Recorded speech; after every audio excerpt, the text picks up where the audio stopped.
Библиска доктрина.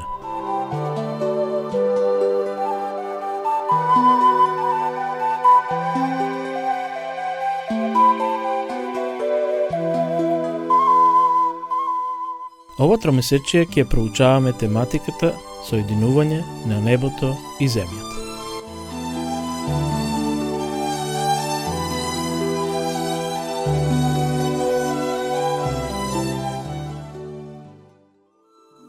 Понеделник, 9 март. Прекинете со овоземниот живот.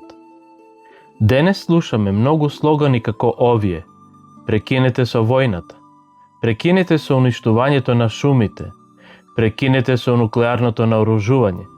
Но еден, што веројатно никогаш не сме го слушнале, гласи: прекинете со овоземниот живот.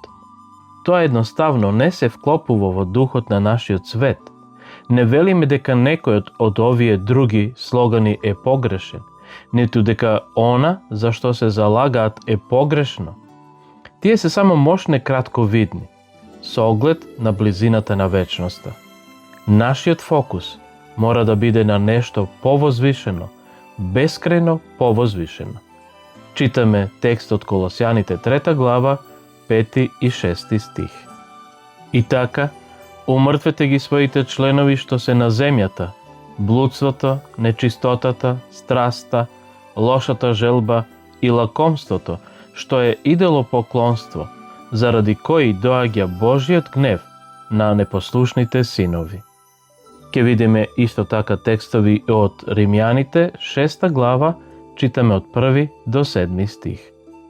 И така, што ќе речеме? Да останеме ли натаму во гревот за да се умножи благодатта? Далеку од тоа.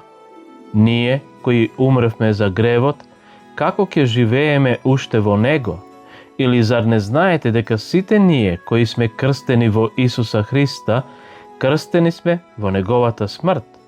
И така, преку крштевањето во смртта, погребани сме заедно со него. Така како што Христос воскресна од мртвите преку славата на Таткото, така и ние да одиме во нов живот. Зашто ако сме соединети со него во смртта слична на неговата, ќе бидеме и во воскресението слично на неговото. Тоа го знаеме, нашиот стар човек е распнат заедно со него, за да биде уништено телото на гревот, па да не му робуваме веќе на гревот, зашто тој кој умрел е оправдан од гревот. Како да искусиме што значи да умреме за себе и за овој земен живот, а да живееме за она што е горе? Читаме текст од Колосјаните 3 глава, 1 стих. И така, ако воскреснавте со Христа, барајте го она што е горе, каде што Христос седи одесно на Бога. Иако сме умреле со Христа во духовна смисла, нашите органи, односно искушенијата на кои не изложуваат нашето тело и ум, мора да бидат усмртени. Меѓутоа, треба да бидеме свесни за две подробности во врска со оваа заповед. Прво, во стихот од Колосјаните 3 глава 1 стих: и така, ако воскреснавте со Христа, барајте го она што е горе, каде што Христос седи одесно на Бога. Обликот на грчкиот збор што го користи апостол Павле подразбира дека ние навистина сме воскреснале со Христа. Второ, заповедта во стихот од Колосјаните 3 глава 5 стих кој вели: и така, умртвете ги своите членови што се на земјата: блудството, нечистотата, страста, лошата желба и лакомството, што е идолопоклонство, е последица на тој факт. Затоа, ние можеме да го усмртиме она што е земно, во заграда блудство, нечистота, сласт, лошата желба, лакомството и така натаму. Само затоа што сме воскреснале со Христа и го имаме неговиот духовен живот и моќ да го отстраниме сето тоа од нашиот ум и од нашиот живот. Интересно е што единственото друго место каде што на грчки јазик се појавува сосем истиот израз како и во стихот од Колосјаните 3:6, кој ќе го прочитаме, заради кој доаѓа Божиот гнев на непослушните синови. Гневот Божи е стихот од посланието до Римјаните, 1 глава, 18 стих. Зашто Божиот гнев се открива од небото на секоја безбожност и неправда на луѓето, кои со неправдата ја задржуваат вистината.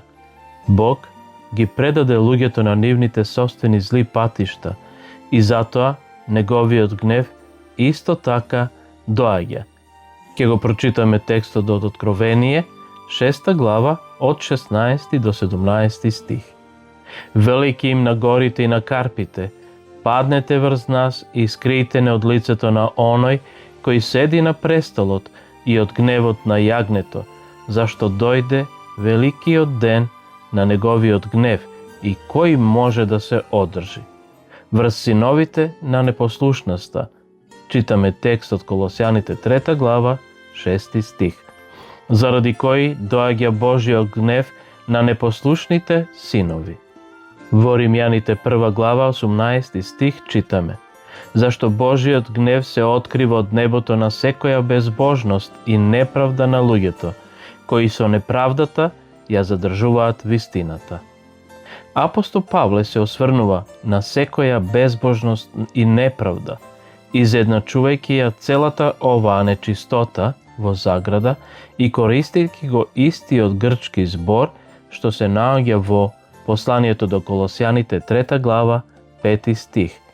И така, умртвете ги своите членови што се на земјата, блудството, нечистотата, страста, лошата желба и лакомството, што е идолопоклонство, многу конкретно, со луѓето кои се препуштаат на желбите на срцата нивни, за да ги обесчестуваат своите тела. Читаме текст од посланието до Римјаните, 1 глава, 24 стих. Затоа, Бог ги предаде според желбите на нивните срца на нечистотата, така што сами да ги обесчестат своите тела. Како тие ги обесчестуваат своите тела? Прво, со тоа што одбиваат да го признаат Создателот, но исто така и со своите срамни страсти, жените нивни природните потреби ги заменија со противприродни и мажите исто така, напуштајќи го природното општење со женскиот пол, се распалија со желби еден кон друг и вршеа срамни работи, мажи со мажи, добивајќи ја заслужената отплата за својата изопаченост. Тоа се текстови од посланието до Римјаните, 1 глава, 26 и 27 стих. Како ние ги следиме зборовите, затоа умртвете ги органите од земната природа во вас. Ова е текст од посланието до Колосјаните, 3 глава, 5 стих, кој ќе го прочитаме. И така, умртвете ги своите членови што се на земјата, блудството, нечистотата, страста, лошата желба и лакомството, што е идолопоклонство.